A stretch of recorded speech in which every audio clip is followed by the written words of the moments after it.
Hello, it's Wednesday morning, my birthday, and I'll just put some light, add some light to the subject here. Oh, I've had a rough, I've had, last few days have been kind of unpleasant for me. Uh, Stuff happening with my internet and between me and my father.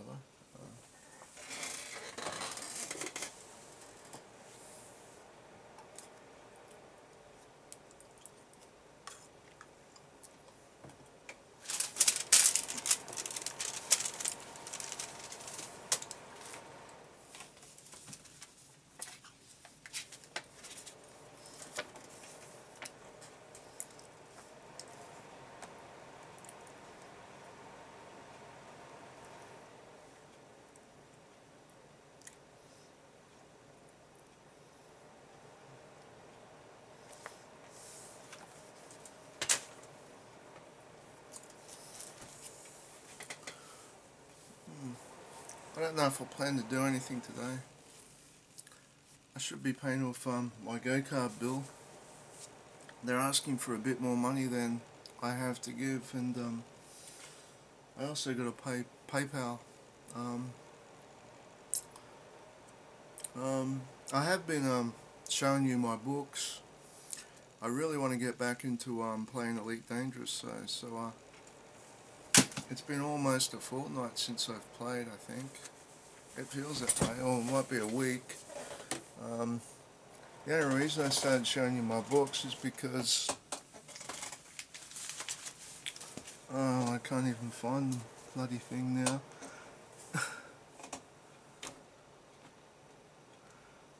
They're in the pile. I had some new books. Basically, I feature in one of the books. They did some artwork based on a photo I sent them. Um, of me. It's in the new Book of the Worm, based on the Werewolf the Apocalypse game. Um,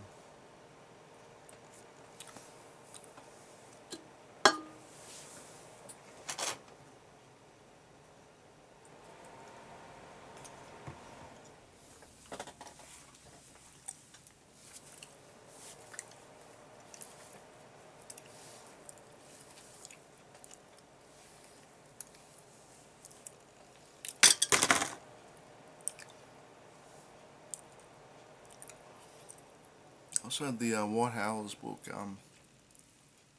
The White Howlers were a lost tribe of werewolves that fell to the worm. They were the Picts of the British Isles. I think they were Scottish. Picts means pictured people. I think something like that. They were covered in tattoos. I'm not sure if they were black. It's most likely they were like they might have been red or yellow. They might have been they could have been white too. But they covered themselves in tattoos and were referred to as the Picts. They almost completely fell to the worm when they tried to fight them on their own soil, and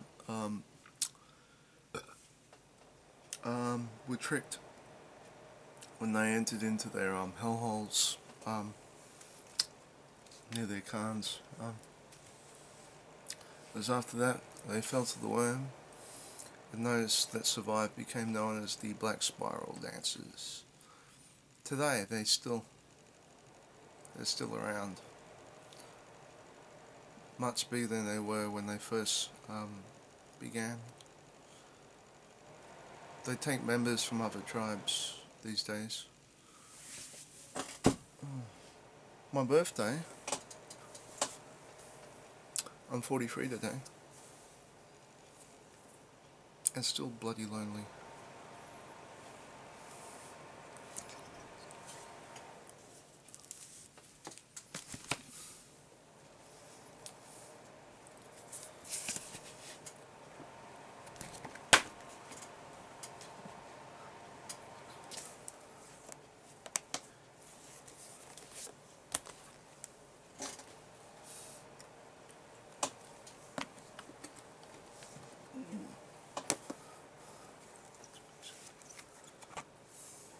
White Howler.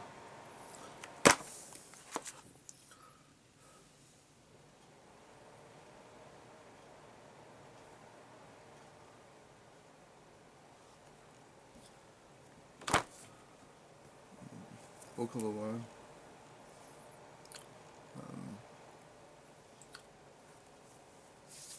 Yeah, look, I'm not sure which books I've shown you now. I think I've shown you the Core Rule book and the Changing Breeds book, and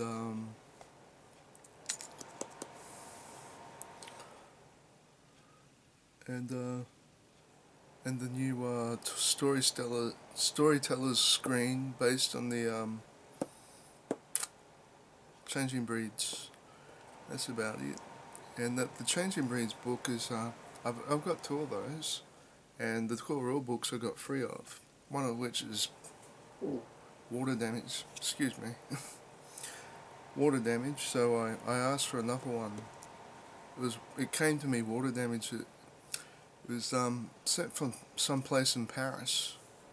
Must have been raining at the time. And the stuff they packed it in was damp. So I complained, and they sent me two more books. So I got a spare book. Book of the Worm. The worm, the bad guy, or most probably the man with the, well, not the man, but the bad one, the one with the job. It's their job to destroy the surplus stuff.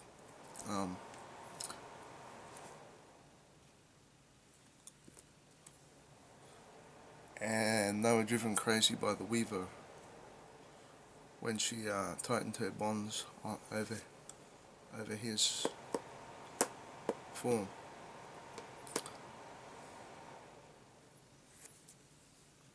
Anyway, it's not really a person, it's more of a force of unnatural and natural. Don't know whether I'll go out today.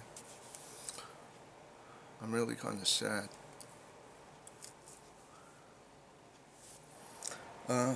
Book of the Worm, Coils of the Corruptor. From the Umbra realm of Malpheus, to the border realms of Pentex, to the subsidiaries, minions of the Worm.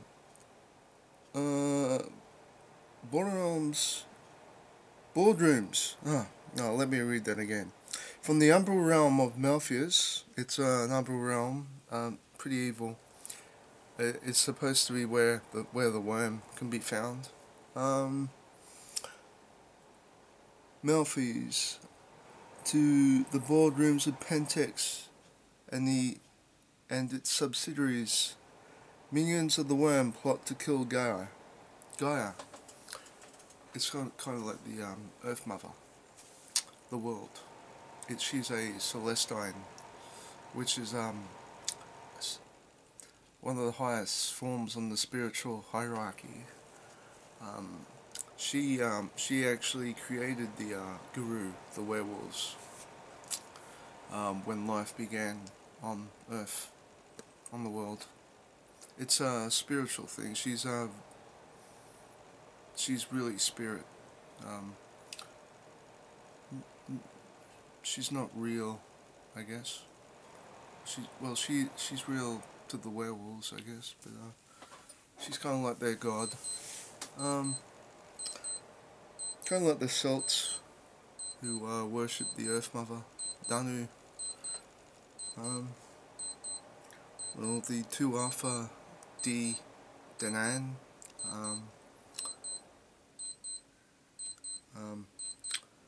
Who were like a race of people who were kind of like elves.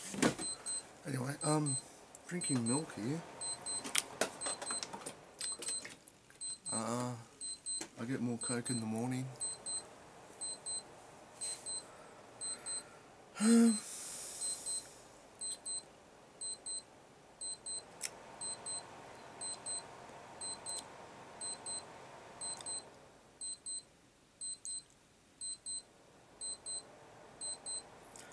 Worm to Kilgare, Waltz Fomori, monstrous banes and worm-tainted shapeshifters lash out at the world with acidic claws.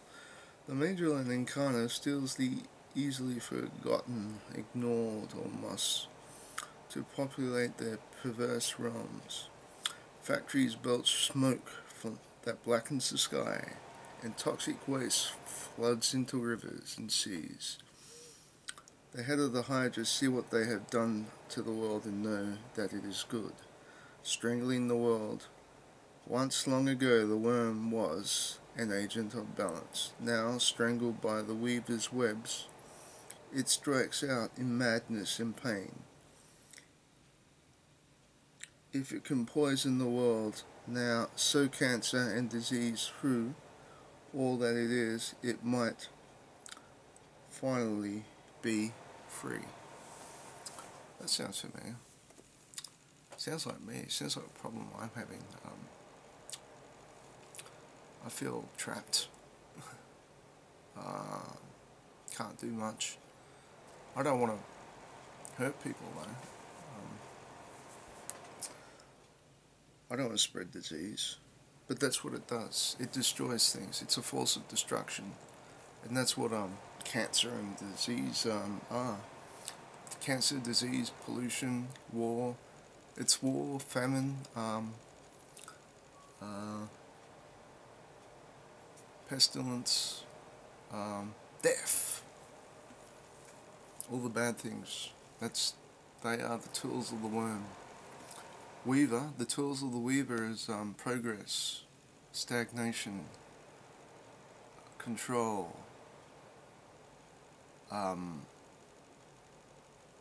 machines, computers. The foot soldiers of the weaver are these spiders, weaver spiders that they put webs everywhere. Everywhere there is technology, there are these spider webs. Yeah, it's really strange.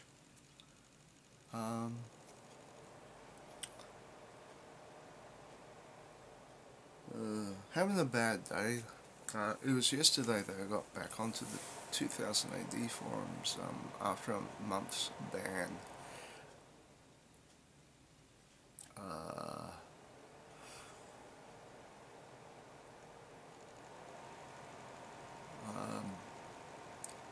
Don't know how long I'll last though.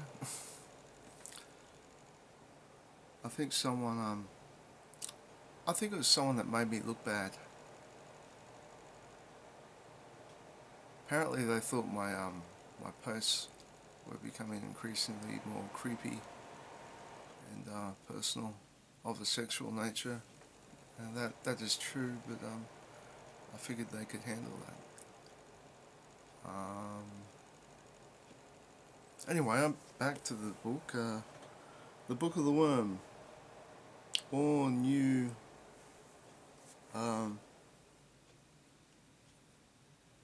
lore and background in the corrupting worm. Information on the worm's minions from Fomori. Fomori are people infected by the spirit, these banes, and they're twisted spiritually and physically, giving them powers of destruction. A bit like zombies, super zombies. I guess the corrupting powers make them look kind of corrupt. They can get tentacles and crab claws or whatever, and they can spit worms that eat people, and have suction cups on their feet. I mean, they have feet that allow them to scale walls and walk up walls, or feet and hands, like lizards and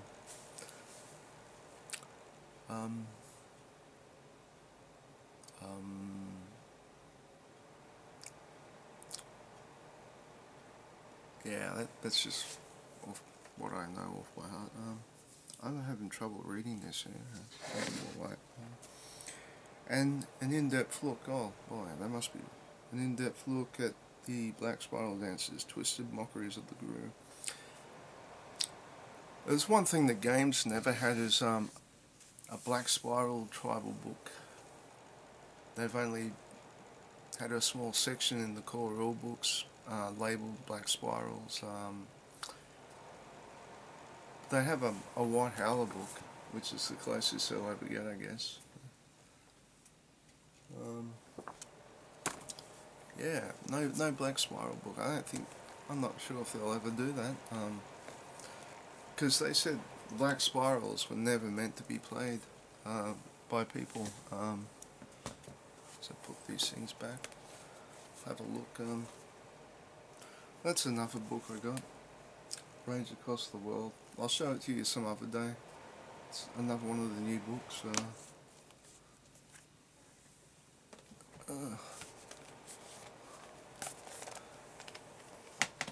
And Skinner.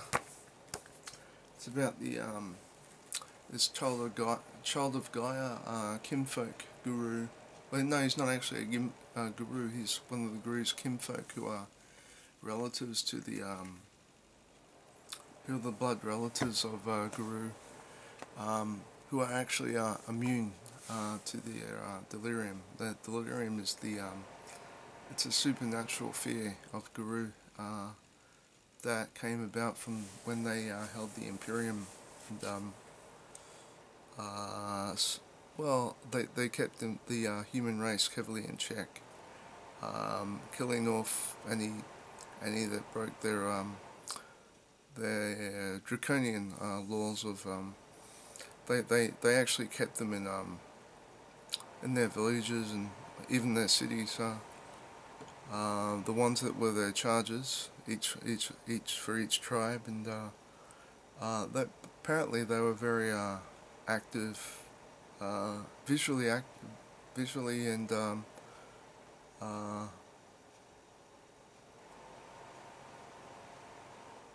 yeah, basically they operated out in the open, basically just keeping people in check.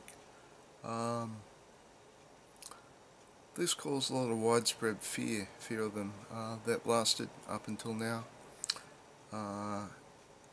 even after the Imperium, Pergium, however it's pronounced, was ended by one of the more peaceful tribes, who managed to sway enough votes to get it shut down during a moot, a large moot they must have had, where they sunk back into the shadows, and they still do stuff, but they don't do it openly anymore.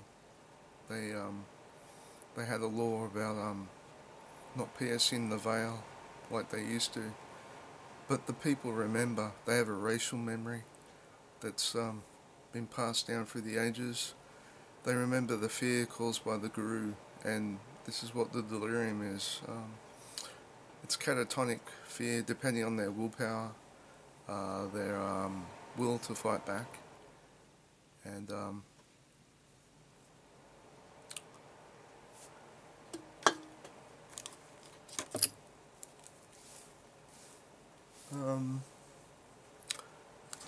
how much will they have to fight back without falling prey to their ancestral fear. The kinfolk also have limited powers, the same limited gifts, sort of like their own selection of gifts, I think. I'm not sure. I do have a kinfolk books around somewhere. It's one of the older books. They're probably not going to make another one of those for the 20th anniversary edition of the game. Yeah, they have basically they're the relatives of the Guru that aren't actually Guru themselves. They're just people, but they're immune to the effects of the delirium and are able to work with them, whether they take their monstrous form or not. He was a lot of them feel, kinfolk are led to feel that some sort of resentment to the Guru because of they're the ones, they were the favoured ones of Gaia, and that's how this bloke felt, Skinner, and he left. I guess you could say he left his tribe to find a way to become a guru himself through means of magic, using magic. And he was able to become a type of mage when he got the staff that gave him a spear of what they use. He had limited use of magic for a while. He was also able to obtain vampire blood to increase his physical abilities, making him a type of ghoul, I guess, without a master, without being blood bonded to the vampires. And eventually he found a special rite that allowed him to actually become a guru. And he was the one that started the guru tribe called the Skin Dancers. The rite involved him obtaining the pelt of 5 guru, which I think is actually very difficult, considering that a dead guru actually revert to human form, or their breed form,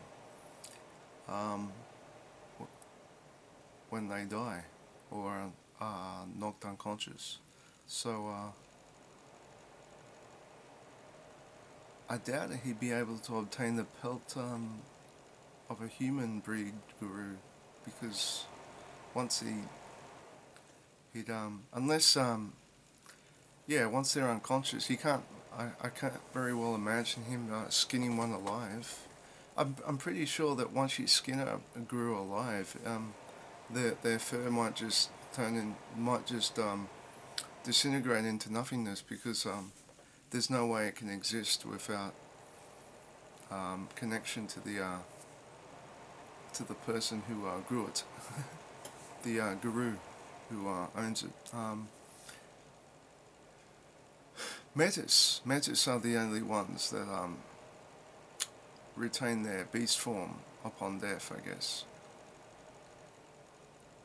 Although there's a special gift that allows them to change this whenever they want, but it's it wouldn't be very widespread. And the wolf breed, they basically retain their wolf form. I guess you wouldn't be getting as much pelt from that, so that might be the way he's doing it. Or he might have some magical means of obtaining the pelt from whatever breed he wants. I doubt he'd very much want Metis pelts, because they do tend to be deformed. Deformity as well is the one common thing among all Metis. Anyway, somehow he did this. He obtained 5 pelts, sewed them together into a cloak or some sort, and it merged with his body when he performed the rite.